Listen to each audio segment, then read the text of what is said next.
If you've ever had the thought regards to gender affirming medical care, specifically hormones for youth, if you've ever had the thought, how do they know? What if they change their mind? Aren't they too young?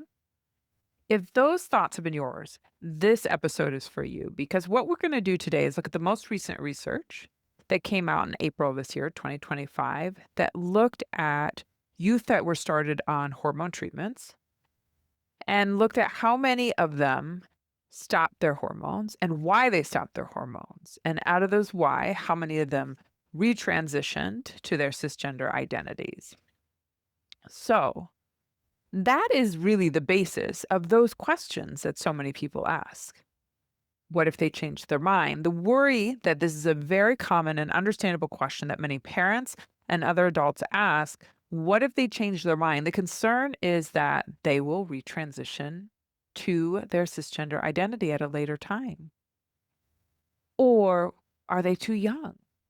Meaning that they don't know what they're asking for. And then at a later time, and when they get older, they will retransition to their cisgender identity. That is what is behind all these questions, is the concern that these patients will retransition to their cisgender identities. So we have a new research paper. Let's look at it and compare it to some of the other research papers on retransitioning of youth. What I hope you get out of this episode is to know the research better on retransitioning of those that transition in youth. Also to consider what you're looking at if you're looking at a research paper, meaning understand how were they answering the question? How did they figure it out? And what conclusions could they come to from that?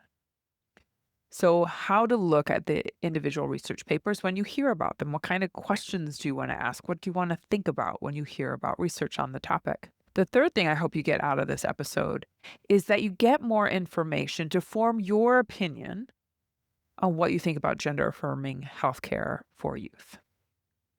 Okay. So you might notice that I use the term retransition, and it might be a new phrase for some people. So let's talk about it. The term typically used in media is detransition.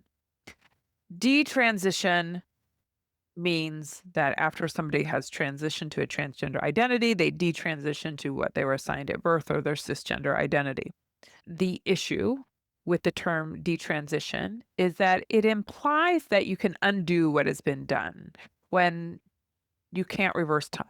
The idea is that it's a journey. You've been through this period of time. You may retransition to your cisgender identity, but that's over time. You can't erase or back it up. The other thing about detransition is that detransition tends to imply that a person transitions to their cisgender identity, but sometimes people will retransition to a different identity. So sometimes in the research studies you can read about, somebody may have, for example, transitioned to be a transgender girl, and then they retransitioned to a non-binary person. So that's an example. Or they transitioned initially to a non-binary person, and then they retransitioned to a transgender identity. So those are why retransition kind of encompasses more. It allows the journey of time, but it also gives room for the journeys that aren't always necessarily that people retransition to their cisgender identity. They may retransition to a different identity as part of their journey. The third term I want you to be aware of, but you won't hear me use very much, is desistance. And I just want you to be aware of it because if you're going to look at the literature, desistance was the original research term that typically was used. So desistance was just that. A child that no longer persisted in their identity, they desisted. So that's that term. Now, the important thing to clarify, besides the fact that someone may retransition to another identity, is that if somebody retransitions to whatever identity, either their cisgender identity or a different identity, it does not necessarily imply that they regret their journey. And I regret this conversation for another day with its own set of research. Right now, we're just focusing on what is the number seem to be of those youth that have a medical transition as a minor what percentage of them, quote, changed their mind? And I think this is really important to look at because it can help us treat patients better. It can help us counsel patients. Even if the number is small, it's important to know what's different about those patients and how could we counsel future patients differently in a way to decrease that number even more. So when we look at the research, we need to know what they looked at. And so the study that just came out in April, what they did is they looked at who was taking gender-affirming hormones and who continue to take gender-affirming hormones. So that is one way to look at who's retransitioning. It is a way. It's not a perfect way. It is a way to look at. So the idea is that if someone's on hormones, then if they stop taking hormones, what's going on? And that's done in many studies as one way of looking at it. Now, this study in particular that they did also looked at why. Why did they stop taking hormones? And looked to answer that question where previous studies didn't always do that. So this is a way to do that. And why they knew to include that, why did they stop hormones? Because some of the other studies, many done in adults, had demonstrated that some people reported stopping their hormones because they had a complication or because they found out they had a risk of breast cancer, a genetic risk of breast cancer, and they did not want to be on estrogen anymore. Or the most common reason, specifically for transmasculine people, was that they had achieved the gender expression they desired. They had had the permanent irreversible changes they desired, the facial hair, the deepening of the voice, and they decided they didn't need to take testosterone any longer because they had the desired results. So that's another reason. They didn't stop being transgender. They just had the results they desired. You can see there can be lots of reasons why somebody stops hormones. So it's important to know why, because you need to know out of all the people that stop hormones, who out of them stopped hormones because they're retransitioning to their cisgender identity. And that's what this study aimed at. Now, other ways that you could do the study, an old way that nobody does anymore because it's not very good, it was looking at who just didn't return to clinic. Now that, if you look at older studies, there's some really old studies that people still quote sometimes, especially when it comes to kids, where they say 60% or 80%, somewhere in those numbers are the ones I usually hear. It's like 80% of kids end up not identifying as transgender. The basis of those numbers come from studies where they included anyone that didn't return to clinic must not be transgender. Most of those studies, they weren't transgender to begin with, so that's a whole nother story. But not returning to clinic is not a sign of retransitioning. So people don't use that anymore. They understand that people may not return to clinic because maybe they moved, maybe they sought out a different provider, etc. The third way, and probably the best way, is to speak to patients to find out what is going on. And the best way to do that is usually when you're doing a prospective study, meaning that you're taking a group of patients and you're following them over time. The challenge of a study like that is that takes time because you start at a point and you just have to watch and wait and let time go by. And you have to let enough time go by and get enough patients in to find your result. Whereas if you look at the data, like this study done in April was a retrospective study, meaning they had to comb through charts. That takes time, but it doesn't take years. So that can be done much faster. But a prospective study takes years because you've got to follow people over time to see what happens. And so not only does that take much longer time to get results, it takes money. There is a study that is being done. It's the Trans Youth Project. It's been being done over quite some time, where they have followed families with transgender youth. And they usually started, I don't remember the youngest age, but under the age of 12. And they have followed these youth throughout their journeys. And they put out a study looking 5 years after their social transition. So 5 years after social transition. So granted, not everyone had a medical transition. In fact, 29% of the subjects at 5 years had puberty blockers, and 30% of the subjects at 5 years had hormones. So this was more about social transition, but looking at all the subjects, knowing that almost a third of them had hormones, and almost a third of them had puberty blockers. Looking at all those subjects, in that study, 2.5% of them retransitioned to their cisgender identity. And out of the 2.5% that retransitioned to their cisgender identity, the predictors were those that transitioned prior to the age of 6. And those that retransition tend to retransition before the age of 10, so before any medical treatment had been started. But that's not what we're looking about. We're looking at those that start medication, how many of them? Why hormone medication? Because that's what is irreversible. Social transition is not irreversible, but it does give us some clue of what's going on. Plus, a social transition doesn't go through the same protocol as a hormone, understandably so, because a hormone transition has different implications.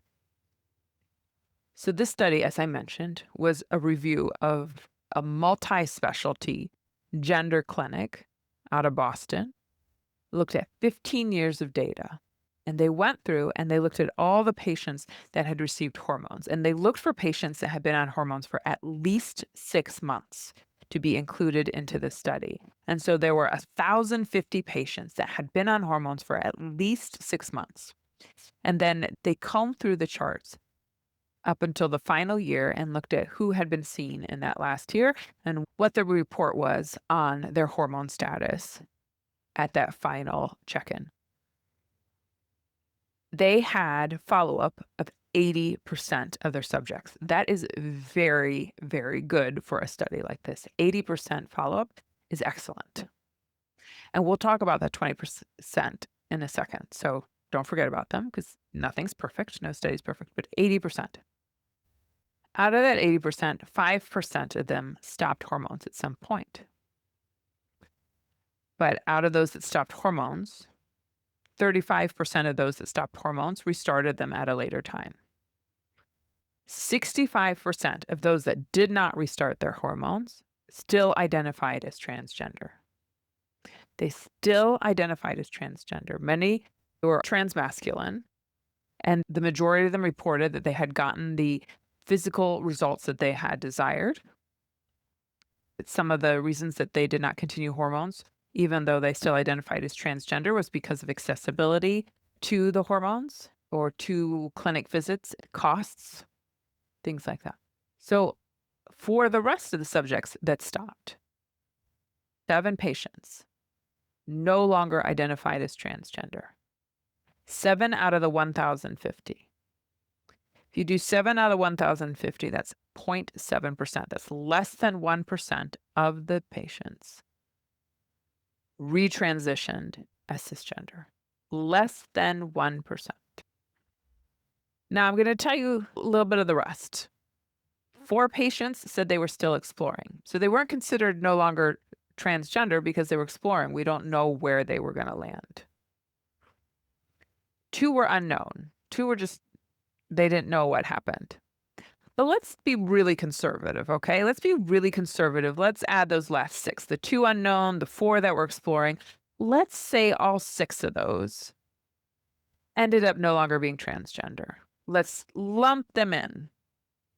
So even if we lump them in, which we don't know, but even if we lump them in and say, what's the most conservative number if they all were not transgender, they all retransitioned to be cisgender? That's about 1.2%. So our most conservative estimate is 1.2%, meaning over 98% of patients continue to identify as transgender. I'm going to say that again. Over 98% of the patients continue to identify as transgender. Now you say, hold on a second. You said 20% of them were lost to follow-up. What about that 20%? Good question. It's a weakness in the study. As any study, there's going to be a weakness. You're going to have loss to follow-up. Like I said, losing 20% is actually really good in a study like this. It may not sound it, but in the research world, that's really good. But that doesn't mean to ignore it. You're right. Don't ignore it. What do we know about the 210 that were lost to follow-up? One thing we know that the average age was over 19 years old. This is a pediatric clinic. And the average age was over 19 years old. So it is very possible that they could have gone somewhere else. The other thing that they had was a higher rate of patients on Medicaid. In this 210, a higher rate of patients on Medicaid. So there's some concern of accessibility, especially as they became adults. So let's be even more conservative with the numbers than they were in the study. Let's take the 210 that we don't know. Let's take that out of the total number of patients. So if you took the 210 out of there, and I'm not saying this is good research, but we're going to be really conservative here, right? And say 840 patients. We'll take the 210 out because we don't know what happened to them. Maybe they aged out. We don't know. 840 patients. And we'll be really conservative. We'll make all 13, the 7 that we know aren't transgender anymore, but we'll include the exploring and the unknowns. We'll do 13 patients out of 840. The most conservative number, the highest we can push it up there, is 1.5%. So even with our most conservative calculations, over 90% of patients identified as transgender. Assumedly, right? Because some of those we put in there, we just don't know. And this isn't out of nowhere. There was one other study that was done prior to this in 2022 in the Netherlands, also retrospectively, also all in youth.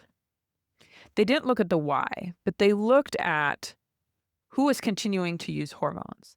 And that study showed 98% of patients were continuing to use hormones. And the follow-up was about 3 to 6 years, depending on the patient. 98%.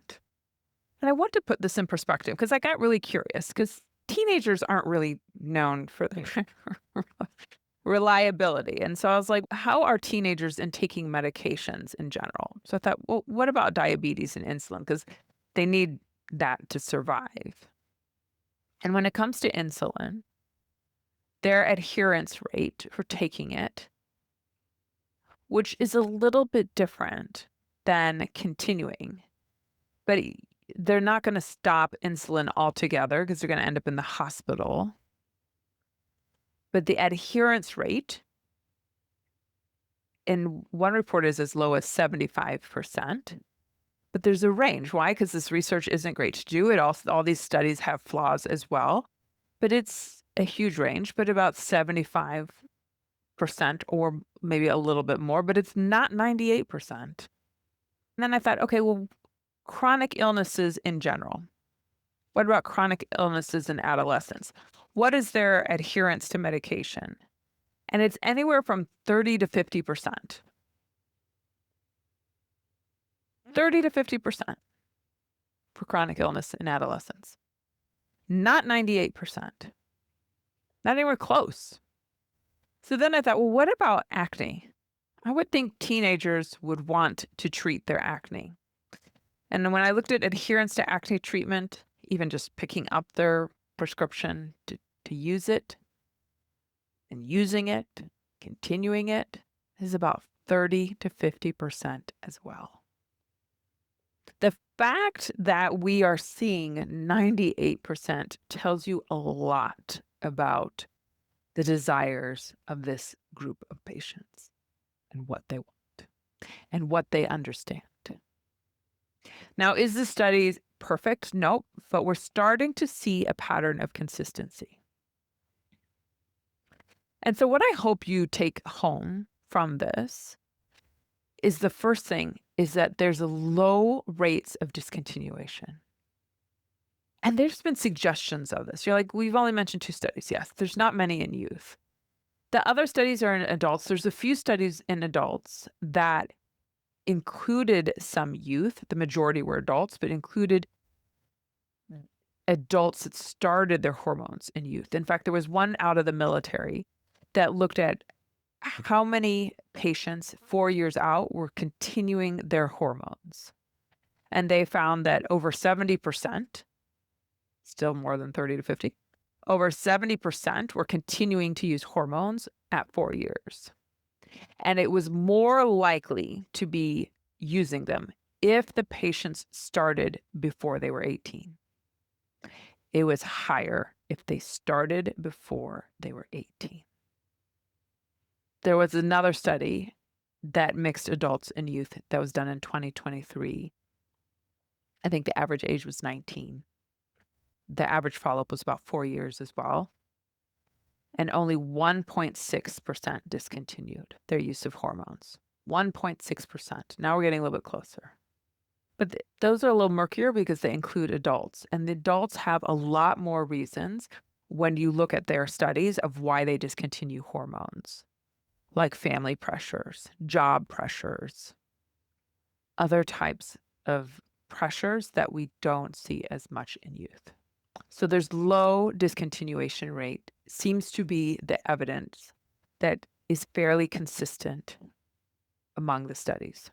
The second thing that's interesting is when we consider why people are stopping hormones. Like in this study, the majority of people that stopped hormones still identified as transgender. When we look at why, whether that's they got the physical effect they wanted or because of accessibility, now with certain states no longer allowing, families having to travel further, costs, etc., we have to look at why people stop their hormones. The other interesting thing is it's less likely that people stop when they're younger.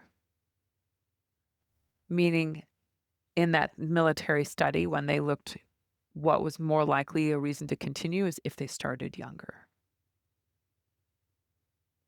Also in the study from April, when they looked at all the different factors, 2 things that were not factors of whether that affected people discontinuing their hormones, 2 things.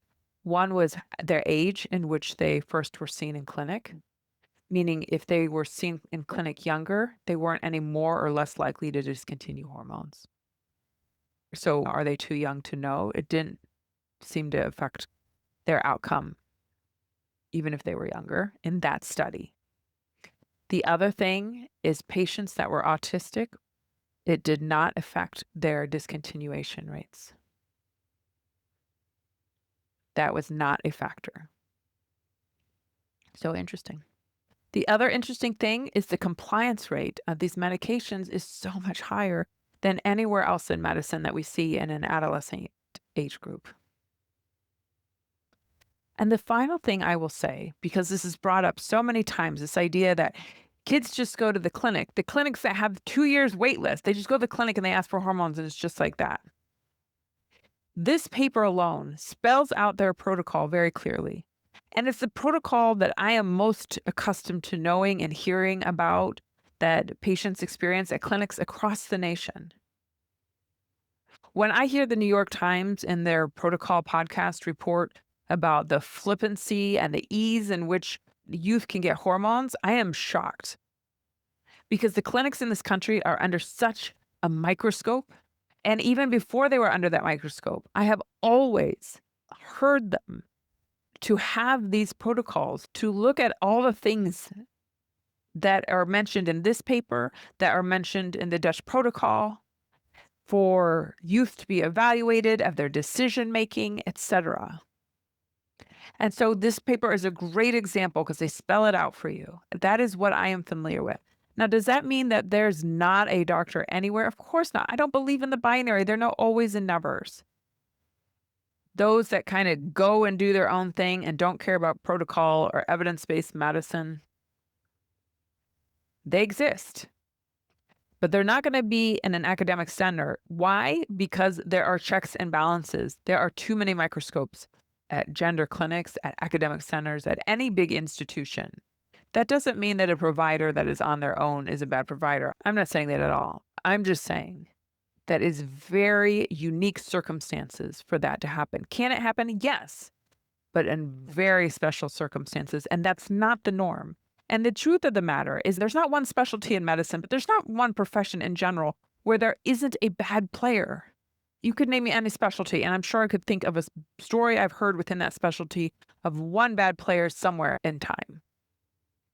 But we don't stop bariatric surgery, because I'm sure we've all heard of a bad story of bariatric surgery.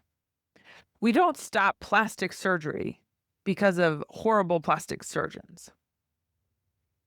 Because the majority are amazing. The majority follow the standards of care. This is no different. So for no other reason, If you want to read the paper, read their protocol on what patients go through, all the evaluations and checks they have to see in order to get care.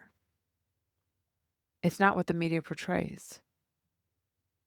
It is what I'm familiar with. It is what I know. So that's the most recent study. I don't know when the next one will be out, since a lot of the NIH funding isn't going towards these studies anymore. But hopefully they will again soon.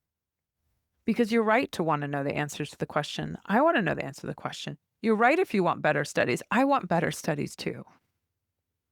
I want the best care for our transgender youth. But what I don't understand the justification for is eliminating all the care. How does a retransition rate somewhere around 2% justify saying nobody gets the care? Sorry, the other 98%, but we're just going to get rid of all the care.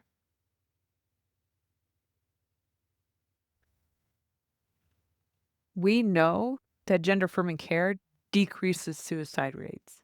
We know it increases the quality of life of these youth, of these patients. Why, if we are concerned about one part of it, and it's a legitimate concern, well, why would the answer be to get rid of that necessary medical care for all patients? Can you answer that question with data, statistics, and numbers, and not name calling?